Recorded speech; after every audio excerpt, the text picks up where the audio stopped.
ceṣṭā yatra gatis tatra gamyamāne ceṣā nāgate ceṣṭā gamyamāne gatis tataḥ.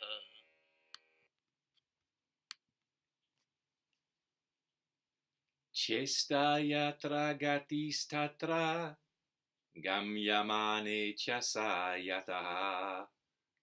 Nāgate ceṣṭā gamyamāne gatis tataḥ. MMK chapter 2 verse 2. And another memorable verse it is, especially the first pada, the first 8 syllables. Ceṣṭā yatra gatis tatra. Anybody can learn those. Where there is bodily action, there is a way to go. Again, because that action is in the now being visited, not in the already visited or the not yet visited. Therefore, in the now being visited, there is a way to go.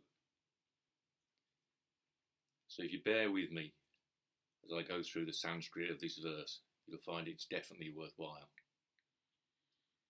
The first pada in itself sums up what Gudo Nishijima called the philosophy of action. So in Sanskrit, where you've got ya and ta, they're correlatives of each other. So for example, in the dedicatory verses we had Yaha Sambuddha Tam Vande. Ya means he who, Sambuddha, fully awakened. He who was fully awakened, Tam Vande. I praise him. Tam is to him, him. So Yaha and Tam, Ya and Ta. That's most simple correlative. And here in the first pada we've got yatra, where, and tatra, there. And at the end of the first line, yataḥ. At the end of the second line, tataḥ. So yataḥ means wherefore, and tataḥ means therefore. Yataḥ means on which grounds, tataḥ means on those grounds. So in other words, yataḥ means because, and tataḥ means therefore.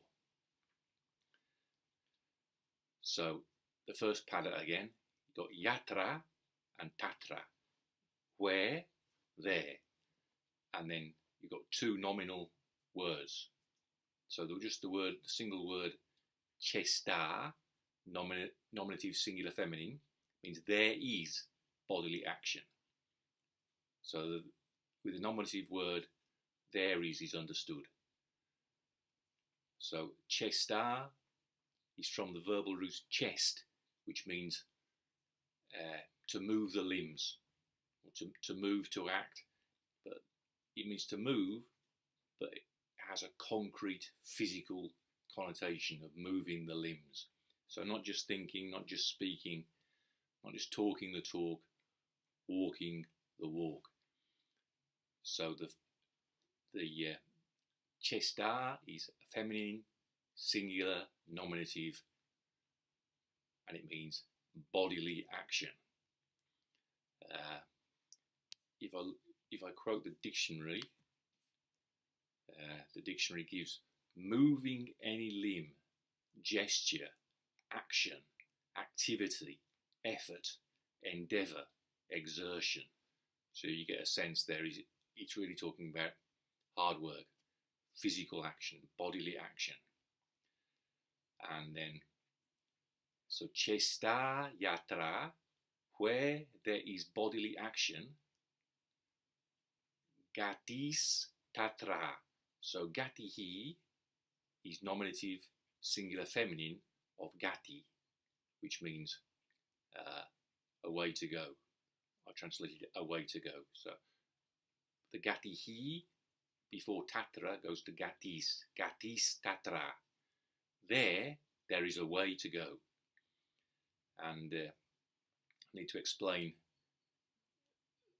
gati because we've encountered it in chapter 26 verse 1, another very important verse which says punarbhavaya samskaran avidya nivrita trida abhisamskurute yamstair gatim gacchati karmabhihi. So that verse finishes gatim gacchati karmabhihi. Karmabhihi means by actions, and in the previous pada it says tair. So by these actions. By these actions, one gacchati, one goes. Gacchati is from the verbal root gam, as in this verse, gamyamāne and gata and agata. So gam is the verbal root means to go or to go to visit. So gacchati means one goes, and the object is gatim, accusative singular feminine, accusative of gati. And in that context, gati means a realm, one of the 6 realms in the cycle of samsara, those being the realms of hell, animals, hungry ghosts, angry asuras, human beings, and devas, gods. So in that context, gati is sometimes, ironically enough, translated as destination. But because it's from the root gam, to go, it's better understood really as being a course or a stage that one passes through, a stage that one visits, a course that one visits, rather than as a destination where one ends up. So certainly in this verse, where gati appears twice, it's better understood as a path, not a destination, but a path away. And because I wanted to retain the sense that it's from the verb gam, to go or to visit, I've translated it as a way to go. So again, ceṣṭā, yatra, gatis, tatra. Where, yatra, there is bodily action, ceṣṭā. There, tatra, there is a way to go, gatihi. Ceṣṭā, yatra, gatis, tatra. Where there is bodily action, there is a way to go. Well, so this is Gudo Nishijima's philosophy of action, clearly, in a nutshell. It also reminds me of the Alexander teaching of Marjorie Barlow. So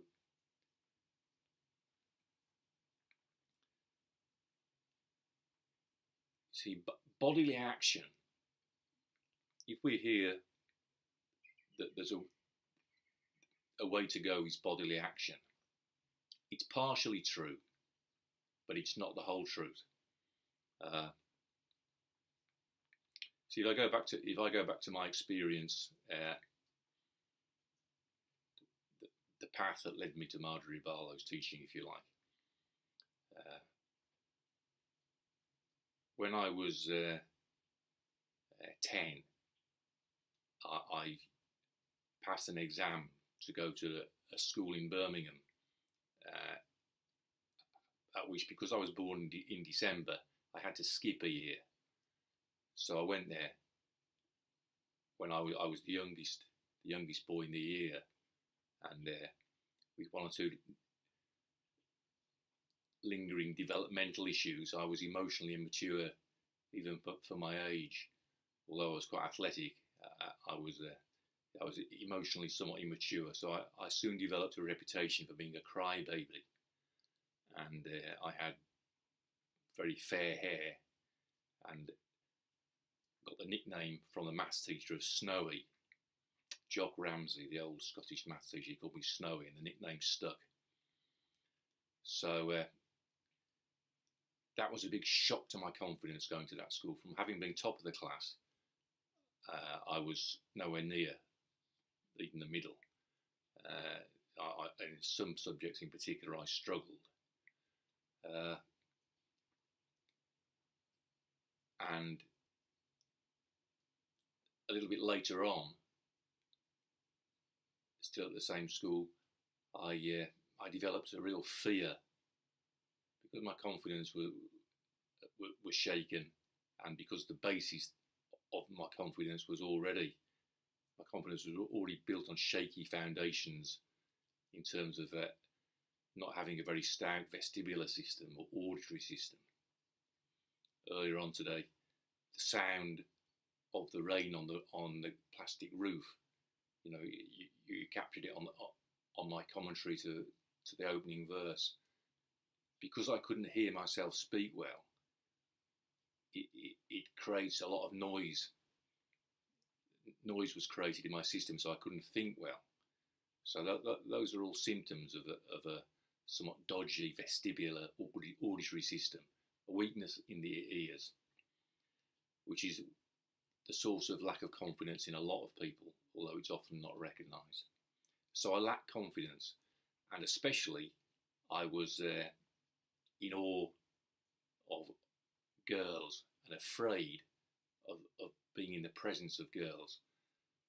So from the age of about 13, 14, when my mates would go to the Birmingham Students' Union, because the school was just opposite the Birmingham University's Students' Union, at lunchtime my mates would go and mingle with girls from the girls' school, which was just opposite the boys' school. And that prospect stimulated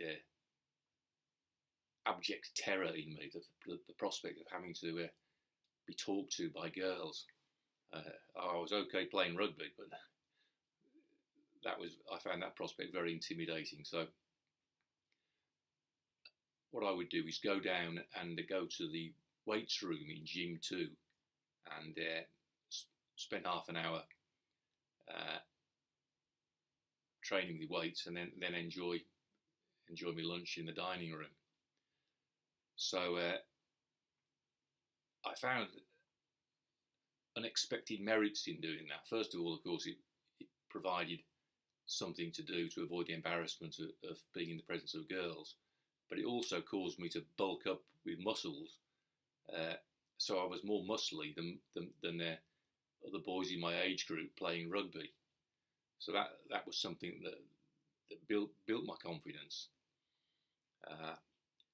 But really, it was a lesson in what this verse is saying. Ceṣṭā, yatra, gatis, tatra. Where there's bodily action, there is a way to go. That was an escape in more ways than one. It was a way forward. Then, so to continue the story, I ended up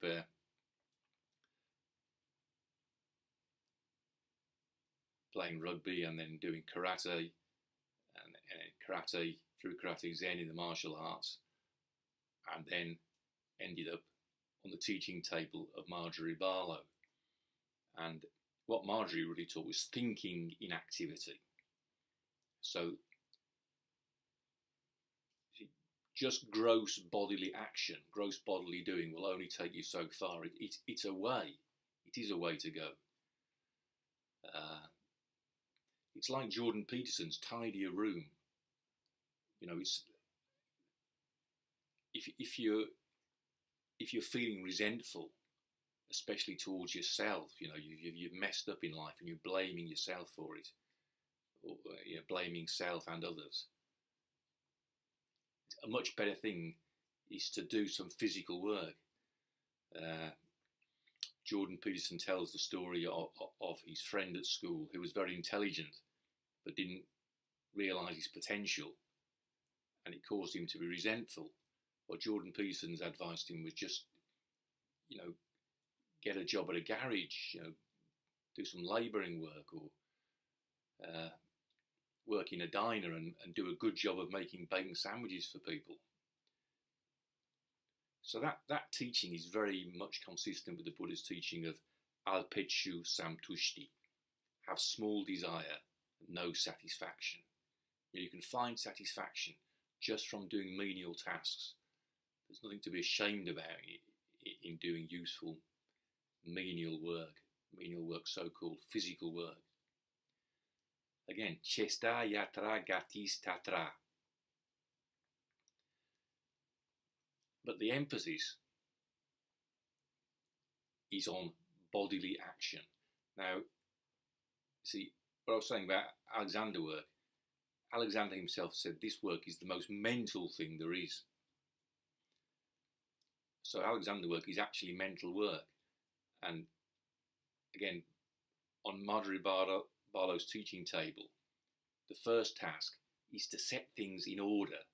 So again, it goes with Jordan Peterson's teaching, tidy your room, set your own house in order before you criticise the world. So in Alexander terms, one sets oneself in order by using these verbal orders, of which there are four main ones. Let the neck be free, to let the head go forward and up, to let the spine lengthen and the back widen, sending the knees forwards and away. Or if you're lying on a teaching table with your knees bent, send your knees up to the ceiling. And those directions given all together to inform the whole body with thought, all together and one after the other. So the first stage in the process then is to bring one's awareness to one's whole self, to one's whole body.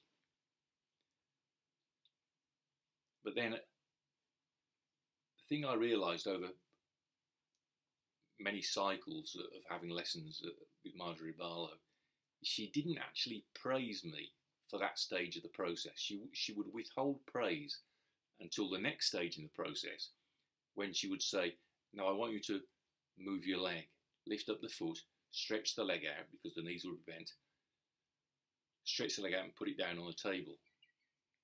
So my job on hearing that, on receiving that stimulus, was to say no to just doing things according to my habitual manner of doing things. We want to be free from what ordinarily governs us. That's the teaching of another Alexander teacher, Nellie Ben-Or. And equally, to understand what ordinarily governs us, what ordinarily holds us in its grip, it's useful to understand the teaching of Ray Evans about the vestibular reflexes, because what Alexander noticed essentially was when we're using ourselves badly, we're in the grip of two reflexes in particular, the Morrow and the TLR. And then of course you can add to those the ATNR and the STNR, as I explained a few verses ago in connection with verse 3 of chapter 1. So bodily action has various levels of awareness. So just do it is one level, and there's liberation in that, there's a way forward in that. Tidy your room, do some weight training. But Alexander work is, Marjorie would say, to cut above body work. Because, as Alexander said, it's the most mental thing there is. So you're looking at this action, this bodily action of moving the leg. And again, Marjorie would say, now move your leg. And I would say, no, my job was to inhibit in Alexander terms. Inhibiting means giving up the idea of doing the movement, because the idea of doing the movement triggers one's habitual patterns of use, one's habitual patterns, and you want to be free of those. I want to be free. I want to be free of what ordinarily governs me as I go ahead and perform the bodily action. Performance of a bodily action is the meaning of ceṣṭā, you see. So, again, I think to myself, no, I'm going to give up the idea, I'm going to give up all idea of moving the leg, so that I'm free to allow the neck to be free, to allow the head to go forward and up, to let the back lengthen and widen, sending the knees forwards and away, all together, I wish my whole body to be informed with thought. And in that condition, the whole body informed with thought, one can train oneself with the further thoughts. I will breathe in, I will breathe out. I will breathe in, I will breathe out. Not now. I'm not trying to be mindful of the present. I'm just being clear in my intention that I will breathe in and will breathe out with my whole body informed with thought. So this whole business has a lot to do with taking time. Yeah, it's not trying to be present. It's not trying to be mindful of what's going on now. It's informing the whole body with thought in the gap one has created, in the space that's been allowed by saying no to doing anything. So again, Marjorie would say to me, now come on, move your leg. But in the background, she didn't want me to do it. She was giving me the stimulus so I could say no. I've got time to go through the directions again. Let the neck be free, to let the head go forward, forward and up. Forward means not pulling it back, and up means not letting gravity have the better of you. Let the head go forward and up. You can't do it. It's just a thought. It's thinking in activity. Head forward and up. So that's our usual condition. If you can see the whites of my fingers, the head is being pulled back and down onto the spine. So forward and up is nothing you can necessarily see. It's just a little bit of release. Instead of the head being pulled back and down onto the spine, the head goes forward and up off the spine. So you can't do it, but I can show you what head back and down is. Head back and down is like this. It's the Zen pulling the chin in. That's head back and down. You see, changes my voice for the worse. So not that. Not doing something that creates tension in the neck and pulls the head back and down, but an undoing, which you can't necessarily see or do, that allows the head to go forward and up, such that if you take that little bit of tension out of the head on the neck, the spine will lengthen. And if the spine lengthens, as nature intended, the back naturally widens, sort of like an umbrella opening up. And as the back lengthens and widens, the legs are released out of the hips in a direction that Alexander called knees forwards and away. Forwards and away from each other. So again, this is all very well, but as I lie on the table giving these directions, there hasn't been performance of a bodily action yet. So Marjorie would give me the stimulus again. I want you to move the leg, lift up the foot and move the leg. And again, I'd say no. So what we want in Alexander work is not for me to do it, but rather for it to do itself. That's the Holy Grail. So that's a different kind of bodily action. It's not me performing a bodily action so much as me allowing a bodily action. And interestingly, that before moving the leg, lying on Marjorie Barlow's teaching table, I had a real sense of being able to hear the bird song outside. See, one aspect of missing a year between primary school and secondary school was I was always in a rush to grow up, because I was the youngest boy in the year. I always wanted to drink alcohol earlier than everybody else, or have sexual experiences earlier than everybody else. I was in a big hurry, always to stay ahead of the game, which is not a healthy. It's not a natural way to develop, to force everything, to hurry everything. Marjorie once criticised me. She was taking me through a procedure called hands on the back of the chair, where the teacher takes your hands and guides you. And she admonished me, the pupil should be one step behind the teacher, not one step in front. She said, yeah, you with your quick brain. And she wasn't saying it, having a quick brain was good. It was an obstacle to her teaching me, being too quick. So, lesson with Marjorie was really an exercise in learning to take time. Give yourself time.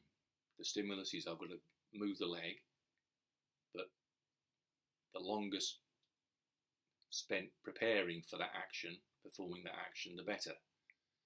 And breathing was another thing you noticed.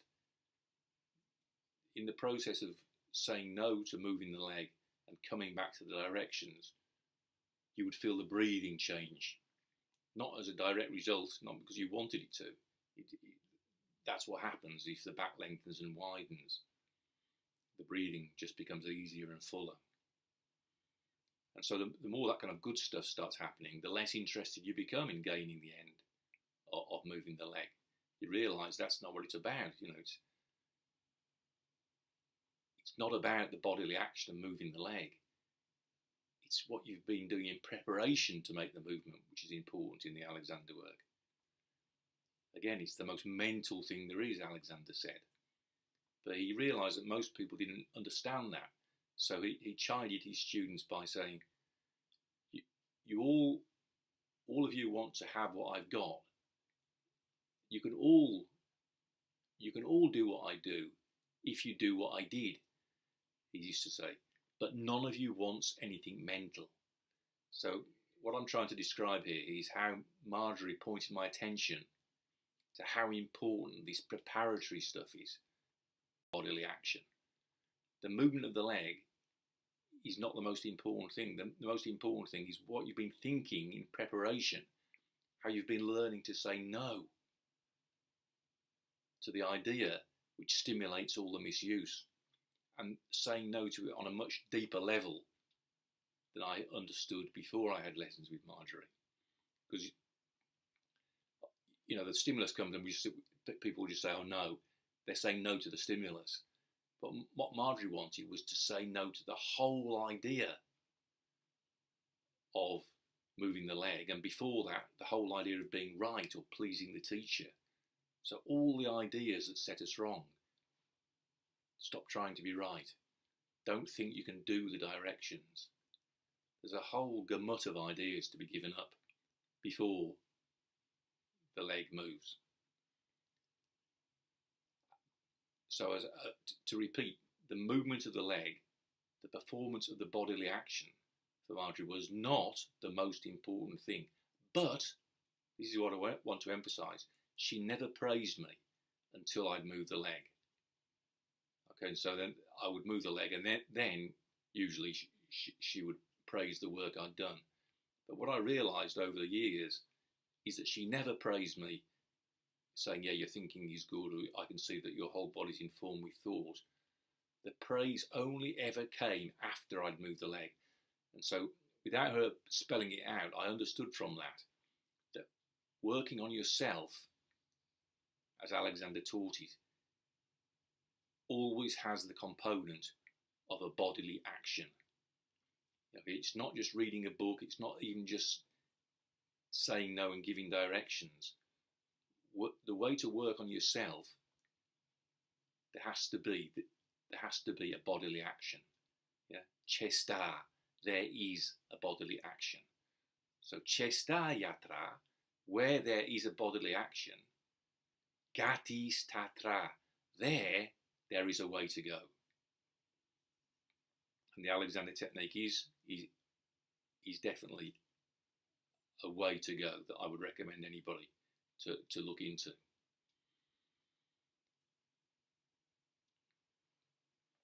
Okay, so that's the first pada. And then we carry on. Gamyamāne chasa yataḥ, nāgate ceṣṭā, gamyamāne gatis tataḥ. So I'll go from the English. Again is cha. Because yataḥ. That action, ceṣṭā.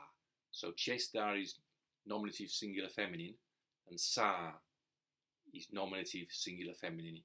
feminine of sa. So that. Sa ceṣṭā, that action. Because that action is in, so is in is locative, is in the now being visited, gamyamāne. So gamyamāne we've had before is the now being visited. Gamyamāne, the a ending makes it locative singular. So in the now being visited. Gamyamāne ceṣṭā yataḥ ceṣṭā. So gamyamāne, in the now being visited. Cha, again. Sa, that. Yataḥ, because. Ceṣṭā, action. In the second line, I've just translated ceṣṭā, action, for short.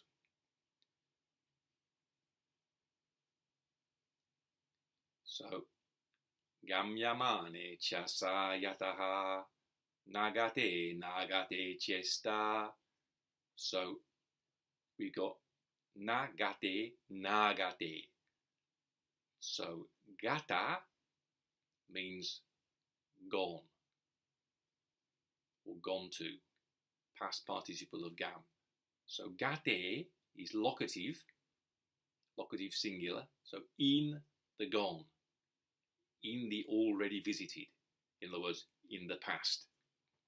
And agata means not gone to, not yet visited. So that means the future. So na plus agate, nāgate, means not in the future, not in the not yet visited.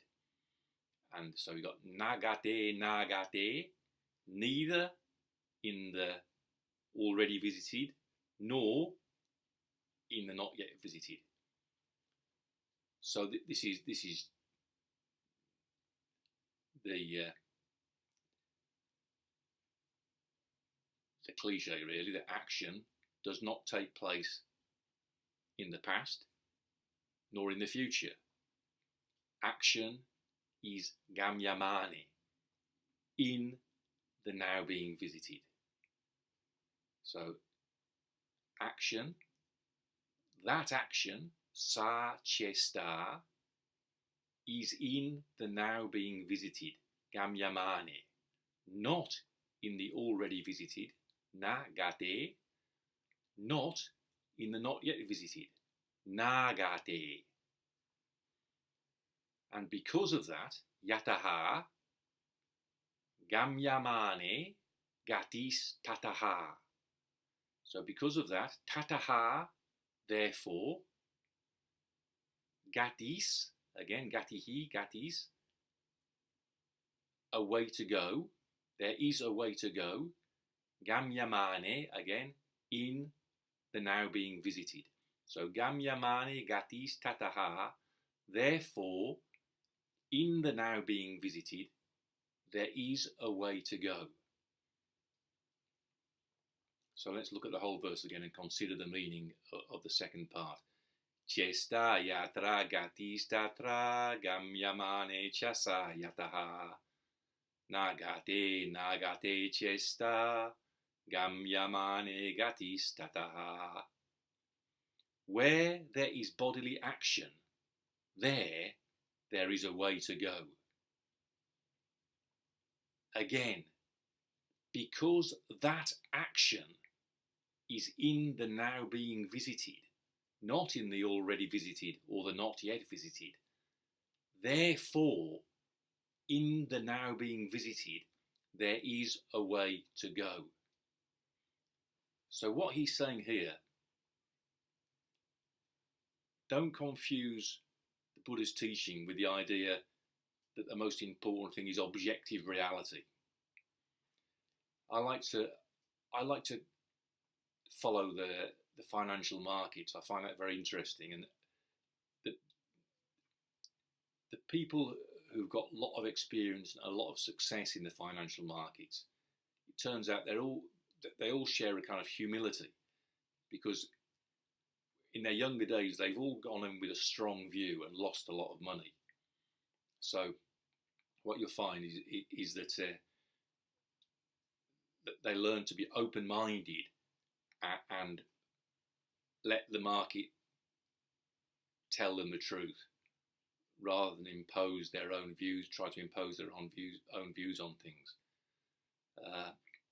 And philosophically, the real big beast among market players is George Soros, who's got a kind of developed a philosophy including principles of reflexivity and infallibility or uncertainty. And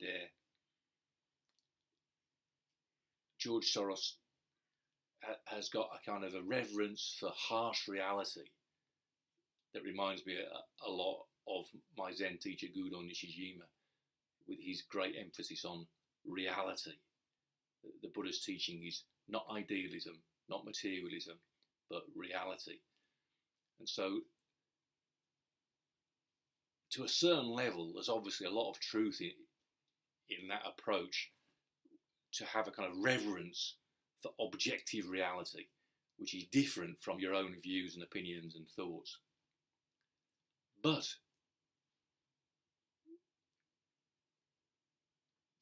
at a certain level, there's a fault in believing in objective reality, because it has to do with this thing of taking sides again. If you believe in objective reality, there's objective reality out there, and there's me here struggling to come to terms with it. So it creates a division. It's prapancha, because objective reality, you turned it into a thing, you spun it into a self-existing thing. And the Buddha said this about prapancha. He said prapancha is the cause of wars and conflicts, and that's why prapancha means reifying things, or turning things which are originally empty into something, like objective reality is a thing out there. So it's very closely related with the problem of taking sides. And taking sides leads to conflicts and war, even within oneself, if one's not careful. So what this is saying is there is a way to go, not in objective reality, but because that action is in the now being visited. Therefore, in the now being visited, there's a way to go. So the now being visited includes action. The now being visited does not mean objective reality, harsh reality out there, because action does not reside in objective reality. The now being visited includes, without any division or separation, what I'm visiting and what's visiting me. So this is related with Marjorie's teaching about she didn't praise me until I moved the leg. And so working on yourself has that aspect of informing the whole body with thought, and at some point, sod it, just move the leg. Because it's the sod it phase which is leaving behind self-consciousness, self-awareness. And it's exactly the same in the mindfulness of breathing.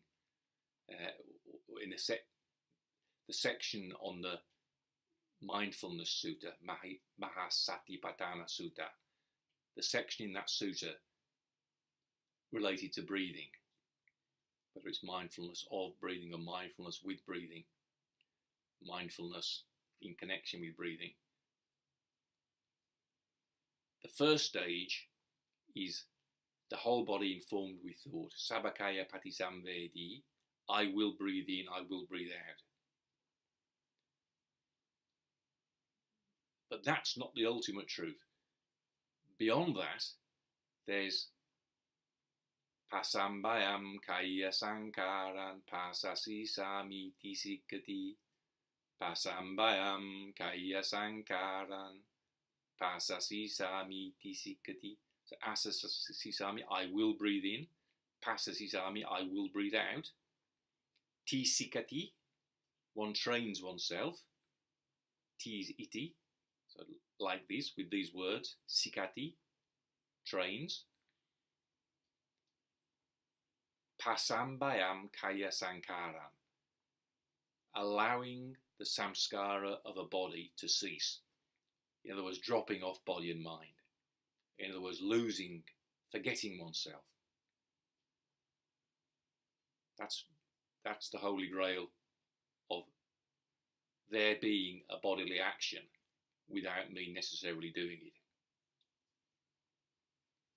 So again, what's he saying? Because that action, that bodily action is in the now being visited, not in the already visited or the not yet visited. Therefore, in the now being visited, there is a way to go.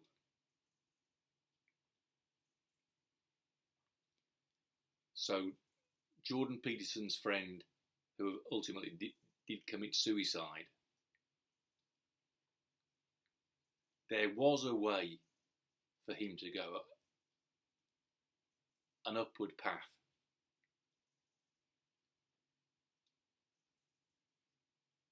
As the Buddha in the story of handsome Nanda, he set Nanda, who was struggling like a baby elephant, up to his neck in the mud,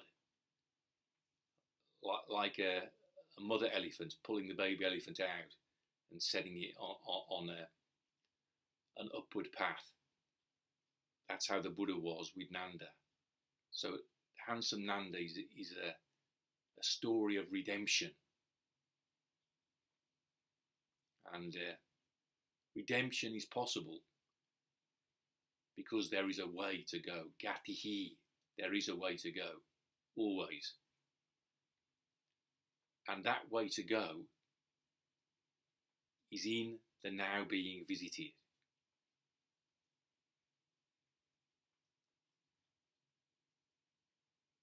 But the now being visited does not mean objective reality.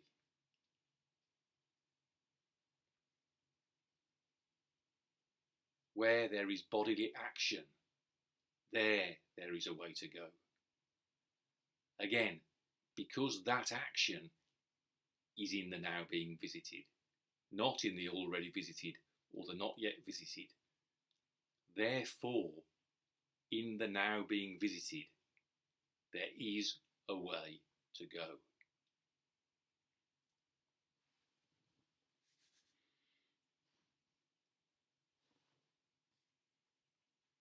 ceṣṭā yatra gatis tatra gamyamāne yataḥ nāgate ceṣṭā gamyamāne gatis tataḥ.